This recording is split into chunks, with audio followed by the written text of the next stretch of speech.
Hello, അസ്സാം വലൈക്കും. എൻ്റെ പേര് ബദ്രുദ്ദീനാണ്. നിങ്ങൾക്ക് പരിചയം ഉണ്ടാവില്ല. ഞാൻ മറ്റേ ആ ഒരു കറാമത്തിൻ്റെ ഒരു ഇതുണ്ടല്ലോ, ചൂഷണം എന്ന് പറഞ്ഞേ ആ ഒരു ഗ്രൂപ്പിലെ ഒരു മെമ്പറാണ് ഞാൻ. അപ്പോൾ അൽഹംദുലില്ലാഹ്, ഒരു കാലത്ത് ഞാൻ ഇതുപോലെ തന്നെ ഒരുപാട് ജാറങ്ങളും കാര്യങ്ങളൊക്കെ കൊണ്ടു നടന്നിരുന്ന ഒരാളാണ്. ബുദ്ധിയില്ലാത്തൊരു പ്രായത്തിൽ, മീൻസ് അങ്ങനെയല്ല, ബുദ്ധിയില്ലാത്തതല്ല, നമ്മുടെ ഉസ്താദ്മാർ പഠിപ്പിച്ചതും കാര്യങ്ങളൊക്കെ. ഞാൻ ആ ഒരു സുന്നി മദ്രസയിലായിരുന്നു പഠിച്ചിരുന്നതും കാര്യങ്ങളൊക്കെ.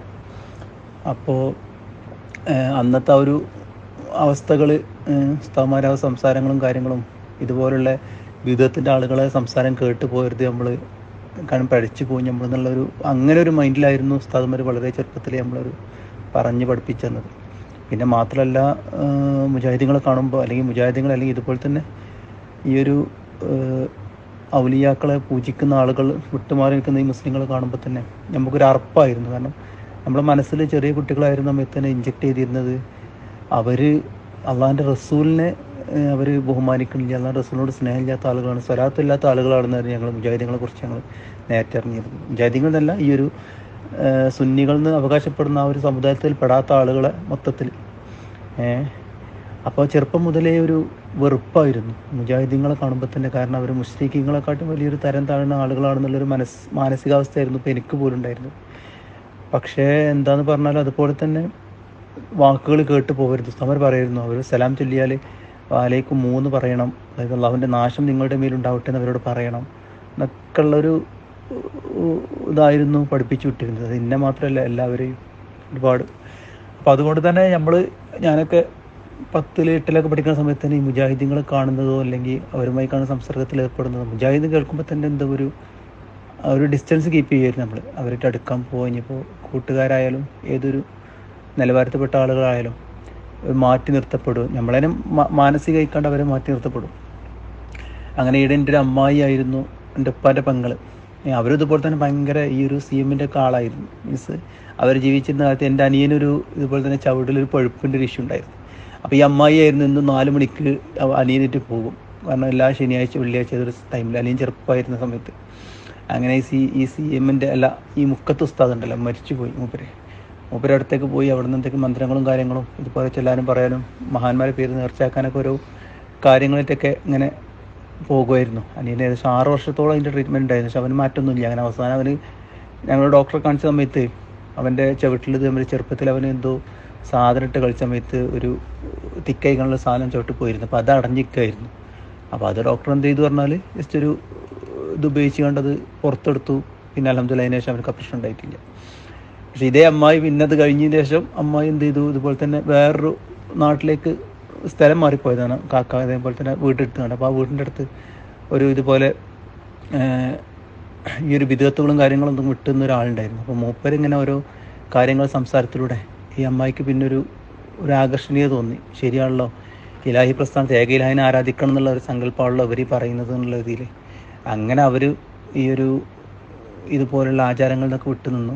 അപ്പോൾ ആ സമയത്തൊക്കെ ഞങ്ങളെ ഫാമിലി മൊത്തം അവരെ അവഹേളിക്കുമായിരുന്നു. മീൻസ് അവരൊറ്റപ്പെടുത്തി. അവരെ ഭർത്താവിൻ്റെ വീട്ടുകാർ അവരെ വളരെ മാനസികമായി കണ്ട് താഴ്ത്തി. കുടുംബ ബന്ധം മുറിക്കപ്പെട്ടു, അവരുമായിട്ടുള്ള എല്ലാ ബന്ധങ്ങളും. പിന്നെ അവരെക്കുറിച്ച് എല്ലാവരും പാടി നടക്കും. മീൻസ് ഒരു പരിഹാസ കഥാപാത്രമായി കണ്ട്. കാരണം അവളെല്ലാ കാര്യങ്ങളും കഴിഞ്ഞ്, അവൾക്ക് എല്ലാ കാര്യങ്ങൾക്കും വേണ്ടി അവർ മഹാന്മാരെ അടുത്ത് പോയി പൂജിച്ചു, അത് ചെയ്തു. അവളെ കാര്യങ്ങളൊക്കെ കഴിഞ്ഞപ്പോൾ, മക്കളൊക്കെ കെട്ടിച്ച് കഴിഞ്ഞപ്പോൾ പിന്നെ അവൾ മുജാഹിദായി എന്നുള്ള ആ ഒരു പരിഹാസം. അപ്പോൾ ആ ഒരു സമയത്ത് എനിക്കും അവരോട് അങ്ങനെ മീൻസ് അങ്ങനെ ഒരു മുജാഹിദമ്മായി എന്നുള്ളൊരു പരിഹാസമായിരുന്നു. നമുക്കറിയില്ലല്ലോ. പക്ഷേ അൽഹംദുലില്ലാഹ് ഞാൻ കോളേജ് ലൈഫൊക്കെ കഴിഞ്ഞു. ഇപ്പോൾ ഞാൻ ഫാർമസിസ്റ്റാണ്. ഇവിടെ ഞാൻ ഇപ്പോൾ വർക്ക് ചെയ്യണം, ഇപ്പോൾ ക്ലാസ്സിൽ കഴിഞ്ഞില്ല. അപ്പോൾ ഇവിടെ വന്നതിന് ശേഷമാണ് സത്യം പറഞ്ഞാൽ ഞാൻ എൻ്റെ ഫാമിലിയൊക്കെ പറഞ്ഞാൽ EK പ്രസ്ഥാനമാണ്.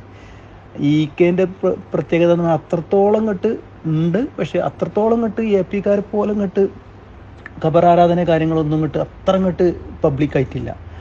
ഞാൻ ഇവിടെ വന്ന് പെട്ടെന്ന് ഞാനൊരു AP റൂമിലായിരുന്നു. അപ്പോൾ ഇവരോരോ സംസാരങ്ങളൊക്കെ കേട്ടപ്പോൾ എനിക്കൊരു മടുപ്പ് തോന്നി. കാരണം എനിക്ക് പിന്നെ അതിൻ്റെ ശേഷം ഒരു ഡൗട്ട് തോന്നി. കാരണം എൻ്റെ 2-3 സ്നേഹിതന്മാരൊക്കെ ഇതുപോലെ തന്നെ മുജാഹിദ് പ്രസ്ഥാനത്തിലേക്ക് പോയി. അവരെനിക്കൊരു വീഡിയോസ് ഇട്ടുതരും. അന്നൊക്കെ ഞാൻ അവരോട് പറയും, ഇങ്ങനത്തെ വീഡിയോസ് നിങ്ങൾക്ക് കേൾക്കേണ്ട ആവശ്യമില്ല. ആ ഒരു മൈൻഡ് സെറ്റായിരുന്നു. ഇവിടെ വന്നതിൻ്റെ ശേഷം ദുബായിൽ, ഇവിടെ നമ്മൾ UAE വരുമ്പോൾ നോർമലി എന്താണ്, ഇവിടെ അങ്ങനത്തെ കാര്യങ്ങളൊന്നും നടക്കണില്ല. ഒരു മൗലൂദോ അല്ലെങ്കിൽ ഇതുപോലെ തന്നെ അറബികളൊന്നും നടത്തുന്നില്ല. അപ്പം ഇങ്ങനെ ചെറിയൊരു നമുക്ക് സംശയം ഉണ്ടാവില്ല, ഇതെന്തെങ്കിലും ഇവർ നടത്താത്തത്. അവിടെ ജാറങ്ങൾ നമ്മുടെ നാട്ടിലെ കാര്യങ്ങളും മറ്റേതും അതും എന്നൊക്കെ കണ്ട് നടത്തുന്നുണ്ട്, ഇവിടെ എന്താ അങ്ങനെ സംഭവിക്കാത്തെന്നുള്ളതൊരു സംശയമായിരുന്നു എനിക്ക്. പിന്നെ ഞാൻ പെട്ടതോ അൽഹംദുലില്ലാ ഒരു happy റൂമിലായിരുന്നു. അതെനിക്ക് ഹൈറായി തോന്നുന്നുണ്ട്. കാരണം അവർ ചെയ്യുന്ന ഒരു പ്രവൃത്തികളൊക്കെ എനിക്ക് ദഹിക്കാത്ത പോലെ തോന്നി. കാരണം ഞാൻ മൗലൂദ് ചൊല്ലുമായിരുന്നു, പക്ഷേ ഈ മുഹീദ്ദിമാലി ഞാൻ നേരത്തെ ചൊല്ലിയിട്ടുണ്ടായിരുന്നു. പക്ഷേ ഇതുപോലെ എൻ്റെ അമ്മായി ഒരു വീഡിയോ ഇട്ടാൻ പറ്റി മുഹീദ്ദിമാലയിൽ ഒരു വരി, അതായത് ഷെയ്ഖ് പറയുന്ന ഒരു വരി എന്ന് ഇവർ അവകാശപ്പെടുന്നത്, അതായത് എല്ലാം എൻ്റെ കയ്യിലാണ്, അതായത് എന്നെ വിളിക്കുന്ന ആളുകൾക്ക് ഏത് സമയത്തും ഞാൻ ഉത്തരം നൽകുന്ന ആ ഒരു വിളി, ആ ഒരു വരി എന്തോ എനിക്കൊരു മനസ്സിനൊരു സുഖം തോന്നിയില്ല. ഇതിപ്പോൾ ശരിയല്ലല്ലോ. കാരണം അതാണ് റസൂൽ പോലും പറഞ്ഞിട്ടില്ല അങ്ങനെ ഒരു സംഭവം. എന്നെ വിളിക്കൂ, ഞാൻ വഫാത്തിന് ശേഷം എന്നെ വിളിച്ചാൽ ഞങ്ങൾക്ക് ഉത്തരം നൽകും, അതാണ് റസൂൽ പോലും പറഞ്ഞിട്ടില്ല. വഫാത്തിൻ്റെ സമയത്ത് പോലും നിങ്ങൾ നിസ്കാരത്തിൽ നിലനിർത്തും എന്നാണ് അള്ളാഹ് റസൂൽ കരഞ്ഞ് പറഞ്ഞത്. കാരണം സിദ്ദീഖ് തങ്ങൾ അവർ നിസ്കരിക്കുന്നത് കണ്ടുകൊണ്ട് അള്ളാഹ് റസൂൽ മറ്റേ സഹാബത്തിന് തോളത്ത് നിന്ന് കണ്ടാവും ക്ഷീണത്തിൽ പോലും അള്ളാഹ് റസൂൽ നോക്കി നിൽക്കുമായിരുന്നു എന്നുള്ളത്, തൻ്റെ സമുദായം നിസ്കാരത്തിൽ ഏർപ്പെടുന്നത്. അപ്പോൾ ആ ഒരു അവസ്ഥയിൽ അള്ളാഹ് റസൂൽ പോലും പറഞ്ഞിട്ടുള്ളത്, അല്ല നിസ്കരിക്കാതെ നിങ്ങൾ എന്നെ വിളിക്കും. ഇപ്പോൾ CM ഒക്കെ ചെയ്യുന്ന പോലെ ഒരു തടി നിസ്കരിക്കില്ല മറ്റേ തടി നിസ്കരിക്കും എന്നൊക്കെ പറഞ്ഞ മാതിരി അങ്ങനത്തെ കാര്യങ്ങളൊന്നും അള്ളാഹ് റസൂൽ കാണിച്ചു തന്നിട്ടില്ല, സഹാബത്തും കാണിച്ചു തന്നിട്ടില്ല. അള്ളാഹ് ഹബീബ് കഴിഞ്ഞ പിന്നെ ഏറ്റവും വലിയ ഇതെന്ന് പറഞ്ഞാൽ സിദ്ദീഖ് തങ്ങളല്ലേ. ആ സിദ്ദീഖ് തങ്ങൾ പോലും കാണിച്ചു തരാത്ത കാര്യങ്ങളാണ് ഇവർ ഈ ഔലിയാക്കൾ എന്ന് പറയുന്ന ആളുകളൊക്കെ ചെയ്തു കൂട്ടുന്നത്. അപ്പോൾ അങ്ങനെ ഒരു ഇത് വന്നപ്പോൾ പിന്നെ ഇവിടെ happy റൂമിൽ വന്നപ്പോൾ ഇവർ ഈ കാന്തപുരത്തിനെ കുറിച്ചൊക്കെ സംസാരിക്കുന്നപ്പോൾ എനിക്കൊരു ഒരു വിരക്തി തോന്നി. അള്ളാൻ്റെ ഹബീബിന് കൊടുക്കാത്ത, പോട്ടെ അള്ളാൻ്റെ റസൂലിന് കൊടുക്കാത്തൊരു റെസ്പെക്റ്റ് ആയിരുന്നു അവർ ഈ ഒരു വ്യക്തിക്ക് കൊടുത്തിരുന്നത്. അവർ പിന്നെ അതുപോലെ തന്നെ അവർ സമുദായത്തിൽ ചില ആളുകളെ പ്രഭാഷണങ്ങളൊക്കെ കേട്ടപ്പോൾ എനിക്ക് പിന്നെ അതൊരു വെറുപ്പായി ആ ഒരു സമുദായത്തിനോടെ. പിന്നെ പതുക്കെ ഞാൻ അവരിൽ നിന്ന് ഇറങ്ങി ഞാൻ വേറെ റൂമിലേക്ക് മാറി. അപ്പോൾ പിന്നെ എനിക്ക് തോന്നി എന്തുകൊണ്ട് എനിക്ക് പഠിച്ചുകൂടാ, കാരണം എൻ്റെ ബുദ്ധി ഞാൻ അങ്ങനെ പണയം വെക്കേണ്ട ആവശ്യമില്ലല്ലോ. അങ്ങനെ ഞാനിതുപോലെ തന്നെ ഓരോ വീഡിയോസും കാര്യങ്ങളും, പിന്നെ എൻ്റെ ഇതുപോലെ തന്നെ ഈ happy റൂമിൽ എൻ്റെ ഒരു ആളുണ്ടായിരുന്നു. അവനിങ്ങനെ വാട്സപ്പിൽ ഇങ്ങനെ മെസ്സേജ് അയക്കുമായിരുന്നു. അപ്പോൾ അവന് ഞാൻ ഇതുപോലുള്ള ഡൗട്ടുകളൊക്കെ ചോദിക്കുമ്പോൾ അവൻ്റെ ഒരു വ്യക്തമായൊരു ഉത്തരം എനിക്ക് ഇതുവരെ കിട്ടിയിട്ടില്ല അവൻ്റെ കയ്യിൽ നിന്ന്. അവനിങ്ങനെ ഓരോരോ കാര്യങ്ങൾ നമ്മളങ്ങനെ പറയാൻ പാടില്ല മഹാന്മാരെ കുറിച്ച്. പക്ഷെ എന്തുകൊണ്ട് അങ്ങനെ പറയാൻ പാടില്ല, അതായത് ഈ മഹാന്മാർ അല്ലെങ്കിൽ ഔലിയാക്കൾ എന്ന് അവകാശപ്പെടുന്ന ആളുകൾ ഇങ്ങനെയൊക്കെ ചെയ്യുമ്പോൾ ശിർക്ക്പരമായ കാര്യങ്ങൾ ചെയ്യും എന്തുകൊണ്ട്. അപ്പോൾ അവർ പറയും അതൊക്കെ വേറെ മഹാൻ്റെ കാര്യം പറയും. അപ്പോൾ ഞാൻ പറയും വേറെ മഹാൻ്റെ കാര്യം പറയില്ല, അള്ളാഹുൻ്റെ റസൂൽ അങ്ങനെ പറഞ്ഞിട്ടുണ്ടോ, അങ്ങനെ പറയാറ്. അപ്പോൾ അവർ പറയും അത് പറയരുത് നമ്മൾ, കാരണം അള്ളാഹുൻ്റെ റസൂലിൻ്റെ കാലത്ത് അങ്ങനെയായിരുന്നു, ഇപ്പോഴത്തെ കാലത്ത് ഇങ്ങനെ നന്മകളാണ്. അപ്പോൾ അല്ല വിധേയത്ത് അതല്ലേ ശരിക്ക്. റസൂൽ കാണിച്ചിടത്തൊരു നന്മ നമ്മൾ ഏറ്റെടുക്കേണ്ട ആവശ്യമില്ലല്ലോ എന്ന് പറഞ്ഞപ്പോൾ പറയും അങ്ങനെ സംസാരിക്കരുത്, കാരണം നമ്മളെക്കാട്ട് അറിവുള്ള ആളുകളാണ് അവരൊക്കെ. അതിപ്പോൾ നോക്കേണ്ട കാര്യം നമുക്കില്ലല്ലോ, കാരണം ഖുർആനിൽ എന്താണോ കാണിച്ചത് അത് മാത്രം ഫോളോ ചെയ്താൽ പോരെ. അല്ലെങ്കിൽ പിന്നെ അള്ളാഹുൻ്റെ റസൂലിൻ്റെ സ്വഹിയായ സുന്നത്തുകൾ. അപ്പോൾ അവർക്കൊരു ഒരു വ്യക്തമായ ഉത്തരം എനിക്ക് ഇതുവരെ കിട്ടിയിട്ടില്ല. അവരെന്തൊക്കെയോ പറയുന്നുണ്ട്, അവർ സാറ്റിസ്ഫിക്കേഷന് വേണ്ടി ആയിരിക്കും, പക്ഷെ എനിക്കൊരു വ്യക്തത കിട്ടിയില്ല.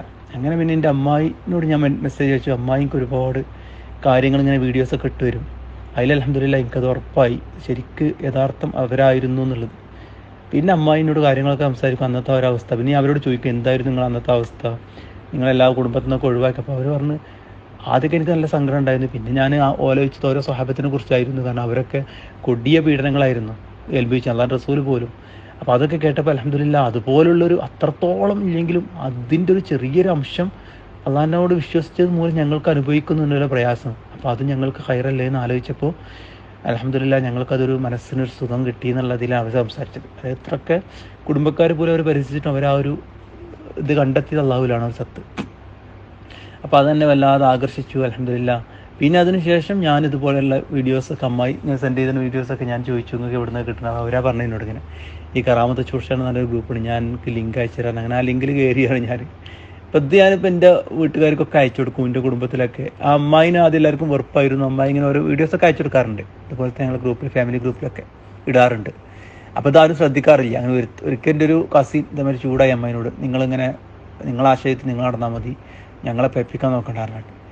അപ്പോൾ അമ്മായി ഇങ്ങനെ അമ്മായിയൊന്നും മിണ്ടൂല, അമ്മായി ഇടുള്ളൂ. അപ്പോൾ അമ്മായി എന്നോട് പറഞ്ഞത് ഞാൻ ജസ്റ്റ് ഇടേണ്ടത് ആരെങ്കിലും ഒരാൾ അത് കണ്ട്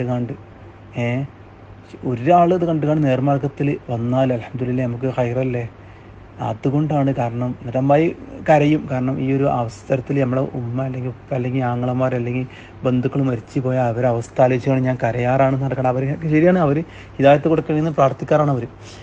അപ്പോൾ അൽഹംദുലില്ലാ ഞാനും പിന്നെ അതുപോലെ തന്നെ ഈ വീഡിയോസൊക്കെ ഗ്രൂപ്പിൽ ഷെയർ ചെയ്യും. പക്ഷേ അപ്പം ഞാൻ അമ്മായി റിജ് എന്തിനാ എന്നോട് അവർ എന്തെങ്കിലും ചൂടാവില്ല.